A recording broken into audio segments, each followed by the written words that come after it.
Did you know there's a plant that can stop you getting a mortgage? It can make you hated by your neighbours. It can take over your entire garden, and yet it's not poisonous, it's edible, it's pretty, it's actually quite beautiful, and has lovely white flowers, but it might be the most hated plant in the country.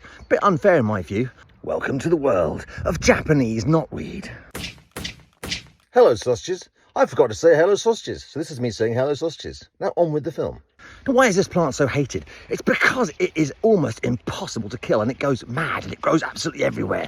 Why is it even here? And how do the Japanese deal with it? Well, there's two questions there. The Japanese can deal with it because in Japan, it's from Japan and it has natural predators. I think it's a fungi or an insect or something or other, and it stays under control and it's absolutely fine and they love it because it's beautiful. But the Victorians, in their wisdom, and let's face it, it wasn't always that wise, decided to bring it here. They wanted to use it to cover up like railway sidings and quarries and things, to hold it together and put some beautiful flowers on it. And they just didn't bloody think. These are the people that took the Industrial Revolution to new heights. They built huge bridges and trains and big metal things with brass on, and they wore tall hats and did amazing stuff, but sometimes they were so fucking stupid. You put it here, it's got nothing to stop it.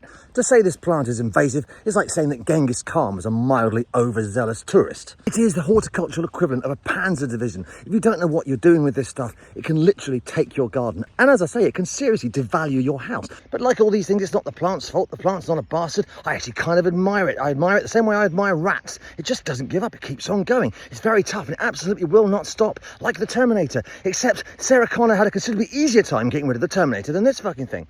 Burn it, chop it, poison it, explode it. Who do you think you are? Send it to Mars, set warthogs on it, fire cruise missiles at it, play it Simply Red records. It just won't go. I spoke to somebody who tried to dig one up and it said it was practically like going to the Earth's core. The root system was more complicated than the London Underground map. But is it bad? Is it evil? No, it's not. It's actually very beautiful. When it's in flower, it's lovely. And is it edible? Yes. In fact, the young shoots, I'm repeatedly told, taste a bit like, actually not asparagus, rhubarb, apparently. There's only one problem with that, of course. When you find some Japanese knotweed, unless it's in a very, very wild and remote place, chances are someone's already had a go with it with some evil Beelzebub-level chemical from Monsanto. So you may be eating a piece of rhubarb that's got more chemicals in it than a landfill site owned by Pfizer. It is one of gardeners' worst nightmares. The worst one being, of course, Alan Titchmarsh's pole dancing.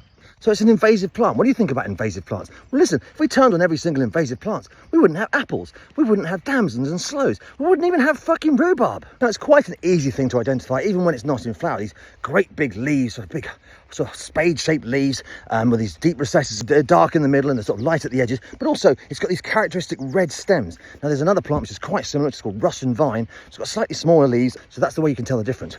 To be fair, I'm not a gardener and I'm not a homeowner, so I don't really have a problem with it. What are your thoughts? Well, on that rather controversial question, have a wonderful day.